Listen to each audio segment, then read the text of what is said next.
Hungary में भारतीय साहित्य के पहले अनुवाद काफ़ी पहले 17वीं या 18वीं शताब्दी से बनने लगे थे। ये ऐसे अनुवाद थे जो सीधे संस्कृत से नहीं पर दूसरी भाषा के माध्यम से हंगेरियन में बने थे, जैसे कि लैटिन भाषा या तुर्की। लेकिन बाद में 19वीं शताब्दी से लेकर ऐसे अनुवाद भी आने लगे थे, खासतौर से शताब्दी के अंत में, जो सीधे संस्कृत से बनने लगे थे। और जाहिर सी बात है कि ये संस्कृत के अनुवाद थे, क्योंकि उस समय भारोपी भाषा विज्ञान का स्वर्ण युग था और इसीलिए यूरोप में विद्वानों की रुचि संस्कृत पर ही रही थी।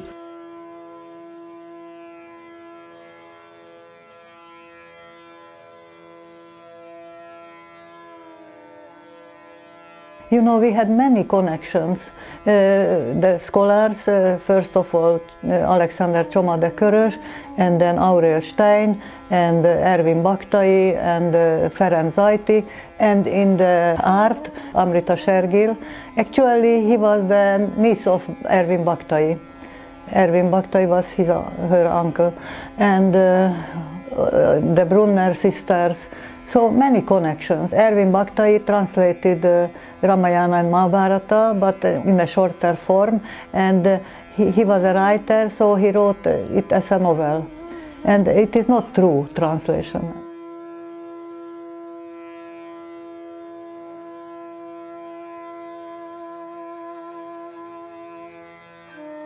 अगर हम आगे चलते हैं तो 20वीं शताब्दी की शुरुआत में टैगोर का नाम लेना चाहिए, क्योंकि टैगोर की रचनाओं का अनुवाद बहुत पहले, मतलब तकरीबन उसी समय बनने लगे थे, और टैगोर हंगेरी भी आए थे। फिर एक दूसरा ज़माना तब शुरू हुआ था जब संस्कृत के अलावा हिंदी भाषा भी पढ़ाई जाने लगी थी, और तब हिंदी के संबंध में भी यही कहा जा सकता है कि पहले दूसरी भाषा के माध्यम से, जैसे अंग्रेज़ी या रूसी भाषा के माध्यम से अनुवाद बनाए गए थे, लेकिन बाद में अभी हम बहुत गौरव से कह सकते हैं कि हिंदी से सीधे हंगेरियन में अनुवाद बने हैं।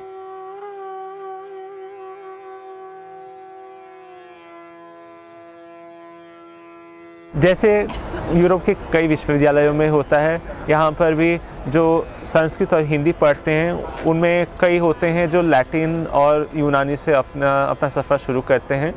तो जैसे कि मैं भी बचपन से लैटिन का छात्र रहा था और बीच में यूनानी का भी, इसीलिए शास्त्रीय पाठों में हमारी दिलचस्पी होती है। लेकिन जाहिर है कि जब आप संस्कृत से परिचित होते हैं तो हिंदुस्तान से भी परिचित होएंगे, और फिर जब हिंदुस्तान जाएंगे तो हिंदी से भी आपका परिचय हो ही जाता है।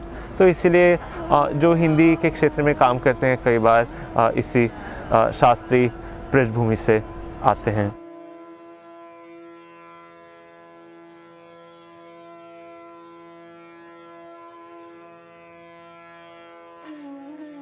यहाँ विभाग में, भारत अध्ययन विभाग में छात्रों को पढ़ाते हैं तो संस्कृत और हिंदी साथ साथ चलती हैं, एक दूसरे के हाथ पकड़कर, क्योंकि जब हम संस्कृत पढ़ते हैं उसमें हिंदी भी मदद देती है और उल्टा भी वही है। लेकिन हमारा तो पूरा विश्वास है कि ये दो भाषाएं तब अच्छी तरह पढ़ाई जा सकती हैं अगर दोनों साथ साथ चलती हैं।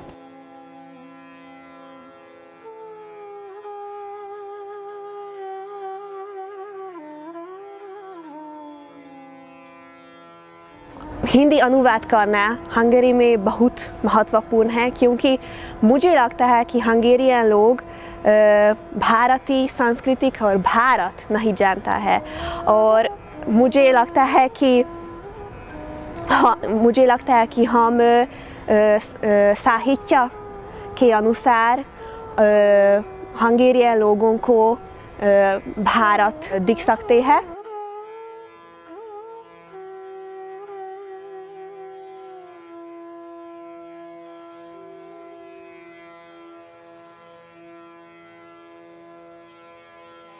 मुझे ऐसा लगता है कि अगर कोई असल भारत देखना चाहता है तो उसे ज़रूर हंगेरियन भाषा में छपी हुई भारतीय कहानियाँ और हंगेरियन भाषा में छपे हुए भारतीय किताबें पढ़ना पड़ता है। लेकिन मुझे ऐसा लगता है कि अभी हंगेरियन भाषा में बहुत कम भारतीय किताब और भारतीय कहानियाँ और भारतीय शेर, भारतीय कविताएं हैं।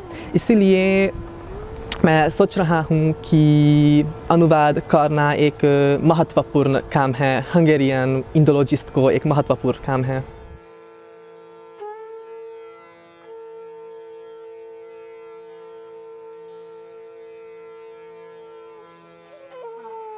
जैसे कि इंडिया लाइब्रेरी एक ऐसा आयोजन है जिसे हम कई सालों से चला रहे हैं और जिसका उद्देश्य यह है कि भारतीय साहित्य हंगेरियन भाषा में पाठकों के सामने पहुँचे। तो उनमें सबसे पहली किताब यह हरिशंकर परसाई के व्यंग्यात्मक कहानियों का हंगेरियन अनुवाद है जो बोर्बे युदित बेर्नाडेट ने किए थे। और उसके बाद शायद दो मुख्य और किताबें हैं, एक तय और ताजमहल बन चाय ताजमहल में।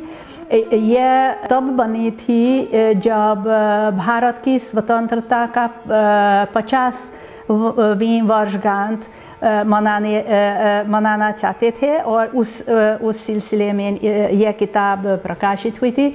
इसमें हिंदी के अलावा दूसरी भारतीय भाषाओं की कहानियों का अनुवाद है। और हाँ, यह ज़रूर दिखाना चाहती हूँ क्योंकि मुझे लगता है कि शायद सबसे अच्छी किताब यह है। यह 20वीं शताब्दी के सबसे अच्छी भारतीय कहानियाँ और इनके तीन भाग है, जिसमें पुराना साहित्य मतलब 20वीं शताब्दी की शुरुआत से लेकर फिर विभाजन के संबंधित साहित्य और तीसरा हिस्सा NRI अंग्रेज़ी में लिखने वाले लेखकों का साहित्य। तो इसी तरह एक आप समझ लीजिए कि एक भारतीय कहानियों का एक दर्पण है।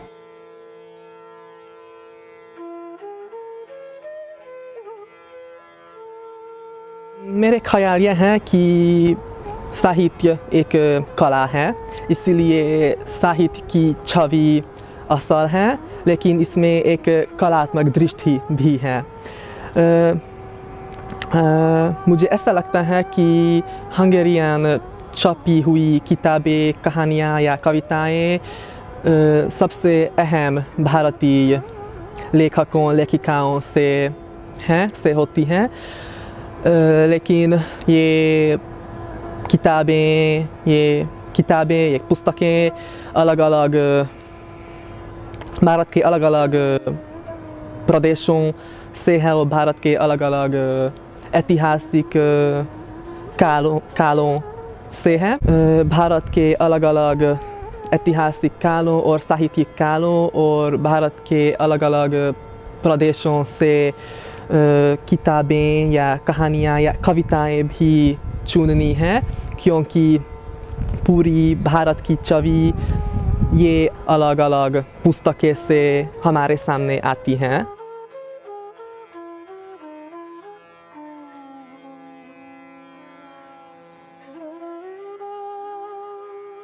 ज़रूरी है कि इमरे बोंगा का नाम भी यहाँ लें। इनके पहले दो किताबें यह है। सबसे पहली मीराबाई की कविताओं का हंगेरियन अनुवाद, और ये इसलिए रोचक है कि एक कविता के साथ हमें एक कहानी भी मिलती है। तो मीराबाई के बारे में बहुत उबाऊजनक विद्वान वाली शैली में नहीं, लेकिन पाठकों के लिए सरल भाषा में मीराबाई के बारे में जानकारी भी दी जाती है और उसी के साथ साथ कविताओं का अनुवाद भी है। और एक दूसरी किताब आनंद घन की कविताएं हंगेरियन में। इसकी विशेषता यह है कि हंगेरियन में वही छंद है जो मूल हिंदी में। और ये बहुत मुश्किल काम है, ख़ास तौर से अगर हम ये सोचते हैं कि रीतिकाल में जो छंद वगैरह है वो बहुत ही जटिल होते थे।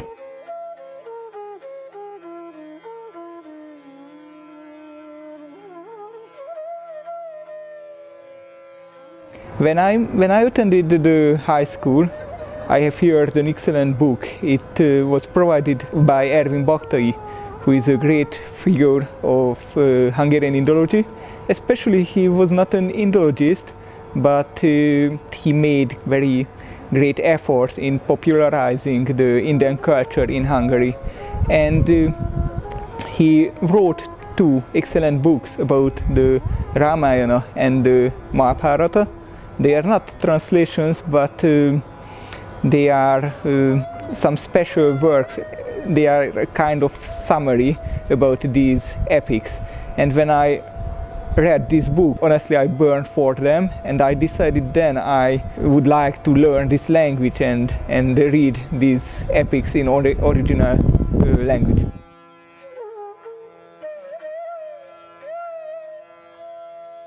मुझे ऐसा लगता है कि आजकल हंगेरियन लोगों की रुचि आधुनिक लेखकों और लेखिकाओं में है। आमतौर से लोगों को दिलचस्प लगता है कि भारतीय लेखिकाएं कैसी लिखती हैं और किस तरह की किताबें या कहानियाँ लिखती हैं, क्योंकि हंगेरियन लोगों को आमतौर पर फिक्शन बहुत अच्छा लगता है, लेकिन नॉन फिक्शन भी अच्छा लगता है क्योंकि वे असली बातें हैं। जो ये नॉन फिक्शन कृतियाँ भारतीय असली जीवन के बारे में बोलती हैं, और मुझे ऐसा लगता है कि शायद आज का ये सामाजिक प्रसंग हंगेरियन लोगों में बहुत प्रचलित है।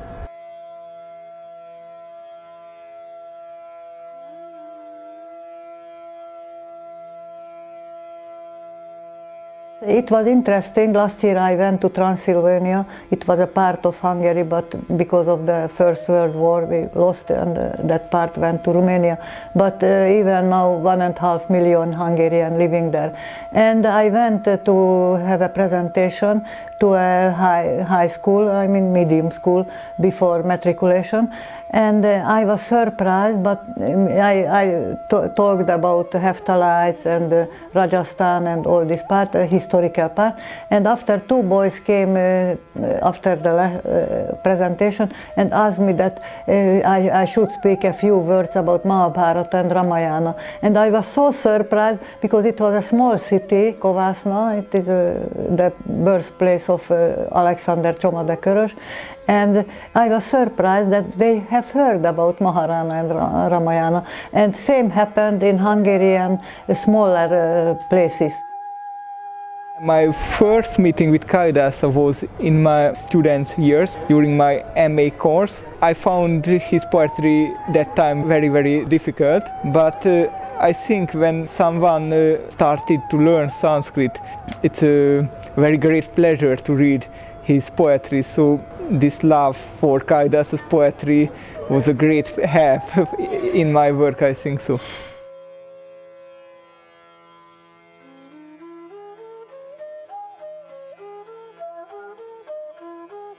हम देखते हैं साहित्य के पूरे क्षेत्र में कि जब से इंटरनेट का ज़माना आया है तब से साहित्य को भी अलग नया प्लेटफॉर्म ढूंढने की ज़रूरत है।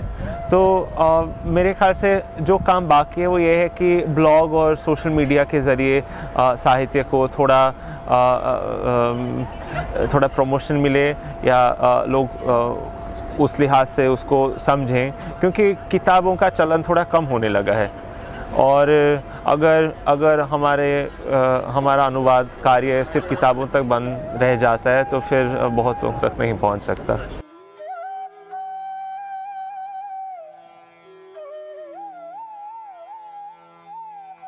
व्याकरण बहुत अलग अलग है हिंदी में और हंगेरियन में, और इसलिए सब कोशिश करते हैं कि हम सही बात लिखेंगे। तो हम बहुत चाहते हैं कि इस विषय के बारे में हम सही तरीके से लिखते हैं और पढ़ते हैं। अनुवादन के क्षेत्र में मैं तो नया हूँ और एक तरह से मैंने अपने लिए काम किया है। गद्य से ज़्यादा पद्य में दिलचस्पी है, क्योंकि पद्य एक चैलेंज की तरह सामने आए, एक चुनौती की तरह सामने आता है जब आप कुछ ही शब्दों में उन कुछ शब्दों को इस तरह से लाना चाहते हैं कि मतलब बरकरार रहे और उसमें संगीत भी कुछ उस तरह से जैसे किसी दूसरी भाषा में किसी ने वो संगीत सुना था या अपने मन से पृष्ठों पर उतारा था, वो वैसे का वैसा रहे, ऐसी कोशिश करते हैं, तो उसमें ज़्यादा चुनौती होती है और अगर आप सफल हो तो सुकून भी ज़्यादा मिलता है। तो इस तरह से मैं अपने लिए, अपने दोस्तों के लिए कुछ कविताओं का अनुवाद करता आया हूँ, कभी हंगेरियन से हिंदी तो कभी आजकल लैटिन से और यूनानी से भी। मुख्य रूप से इसीलिए लिखी क्योंकि मुझे महसूस हुआ कि दूसरी भाषा में भी वैसी थैमेटिकल शब्दावली उपलब्ध नहीं है फ़िलहाल, मतलब यही शायद पहली है जो मेरे अध्यापन के काम में काम आ सकती है। तो पीएचडी ख़त्म करते करते मुझे थोड़ी ऊब महसूस हुई और सोचा कि समय का सदुपयोग क्यों न करें, भावी छात्रों के लिए हम कुछ कर सकते हैं। इसीलिए कुछ सामान्य विषयों के हिसाब से शब्दों को जोड़ना शुरू किया, लेकिन मैं फिर जोड़ता गया उसमें मुहावरे और कई पद, ना सिर्फ शब्द लेकिन शब्दों के कई पर्यायवाची शब्द आ गए हैं, तो ऐसे शब्दावली बढ़ती गई।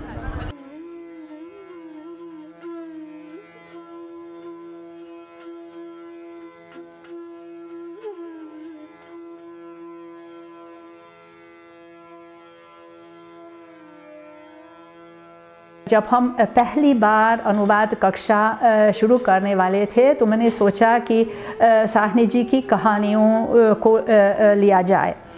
उसके बाद अभी हम 3 या 4 बार छात्रों के अलग अलग टीम लेकर काम करने लगे थे। दूसरा प्रोजेक्ट यह हो गया था कि मंतो की कहानियाँ, क्योंकि मंतो भी हंगेरियन भाषा में किसी को मालूम भी नहीं है और बड़े लेखक हैं। तो अब ये दो प्रोजेक्ट बराबर चल रहे हैं। कक्षाओं में हमारा काम 2 तरह का होता है और इसीलिए अध्यापक भी 2 हैं।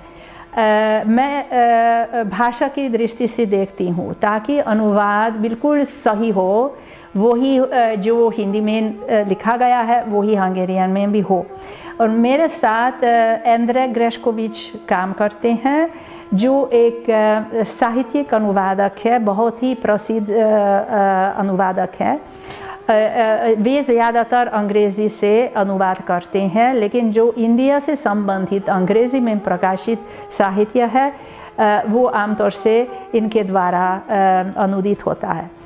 और इनका काम कक्षा में यह है कि जो हम बहुत ही सही अनुवाद बनाते हैं उसका साहित्यिक रूप दिया जाए, क्योंकि उनको हिंदी उर्दू मालूम नहीं है, लेकिन वो देखते हैं कि जो हम अनुवाद करते हैं वो कैसी भाषा में है, वो सरल भाषा में हो, ऐसी भाषा में जो लोग बहुत आसानी से समझ सकें। क्योंकि पंक्चुअल होना और साहित्यिक होना यह कभी कभी आपस में लड़ते हैं और हमेशा हमें वो सामंजस्य ढूंढना चाहिए कि दोनों बराबर अनुवाद में साथ सामने आएं।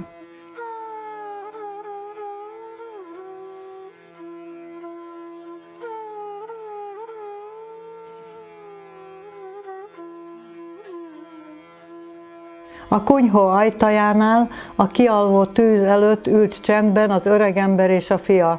A fiatal asszony budiá szülési fájdalmak között fetrengett odabenn. Olykor felgyaldult, oly szívettépően, hogy a 2 férfinek elakadt a lélegzete.